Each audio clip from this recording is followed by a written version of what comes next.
মুসলিম উম্মার অন্যতম বৃহৎ ধর্মীয় উৎসব ঈদুল আজহা ঘিরে শুরু হয়েছে প্রস্তুতি ও অপেক্ষা। এর মধ্যে বিভিন্ন দেশে জ্যোতির্বিজ্ঞানিক হিসাব অনুযায়ী প্রকাশ পেয়েছে ঈদুল আজহার সম্ভাব্য তারিখ। মধ্যপ্রাচ্য সহ বিশ্বের কয়েকটি দেশের তথ্য অনুযায়ী আগামী ২৭ মে পবিত্র ঈদুল আজহা উদযাপিত হতে পারে। সৌদি আরবের সরকারি ক্যালেন্ডার বলছে জিলকদ মাস ৩০ দিনে পূর্ণ হলে পরের দিন থেকে শুরু হবে জিলহজ মাস।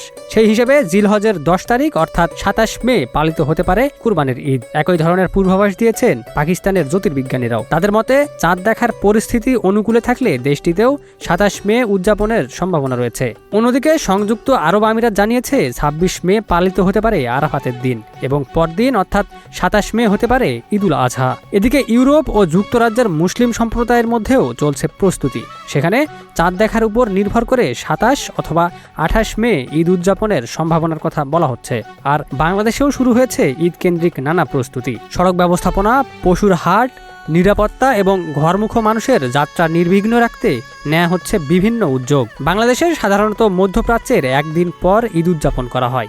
সেই হিসাবে দেশে আগামী ২৮ মে ঈদুল আজহা পালিত হওয়ার সম্ভাবনা বেশি বলে ধারণা করা হচ্ছে। তবে চূড়ান্ত সিদ্ধান্ত আসবে চাঁদ দেখার পর। জাতীয় চাঁদ দেখা কমিটির আনুষ্ঠানিক ঘোষণার দিকেই এখন তাকিয়ে আছে পুরো দেশবাসী। Ekramuzzaman, news flash 71।